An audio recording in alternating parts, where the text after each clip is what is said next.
Hai, Assalamualaikum. Jangan lupa untuk subscribe channel Easy Ngaji. Jadi Alhamdulillah, saya simpulkan apa yang diceritakan Encik Irfan dalam slot pagi tadi ialah tentang kebergantungan kita kepada Allah Subhanahu Wa Taala. Maknanya andai kita diberi musibah, diberi ujian, okey, sepastinya memang perit untuk ditanggung, tuan-puan. Sepastinya. Sebab kita hanya insan biasa. Saya pun pernah lalui dugaan dan cubaan. Ada ujian-ujian yang Allah lemparkan pada kita, dan tak lain tak bukan, tuan-puan, tujuannya adalah untuk menaikkan darjat kita. Cuma persoalannya, apakah tindakan kita ketika itu? Andai kata kita diuji dan sebagainya, apakah tindakan kita selepas itu? Adakah kita hanya merungut, kita hanya rasa resah dan gelisah, kita hanya berdiam diri tanpa mendapatkan bantuan daripada orang-orang yang sepatutnya mendapatkan khidmat kaunseling dan sebagainya, contoh. Jadi persoalannya adalah pada tindakan.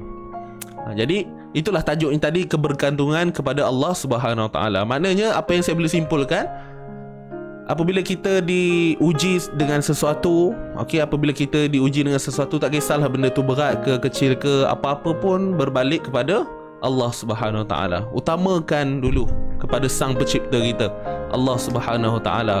Sebab apa? Allah ni yang mentadbir alam ini, tuan-puan. Okey, yang mentadbir alam, yang menguasai kita semua, Allah Subhanahu Wa Taala. Kita tahu kita hanya berada di pentas dunia ini hanya untuk melakonkan semula, kan, dengan apa segala yang telah tercatat di Lauh Mahfuz. Okey, kita ni ibarat pelakonnya, tuan-puan, di bumi ni.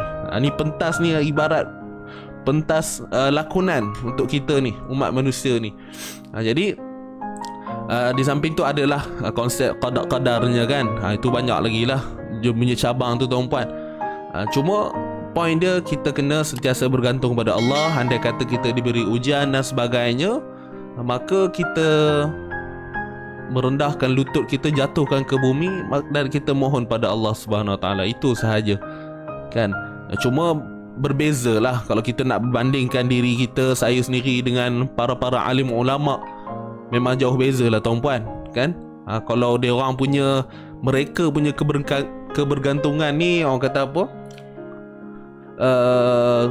istilah mudah nak fahamnya, tak terikut lah, tuan-puan.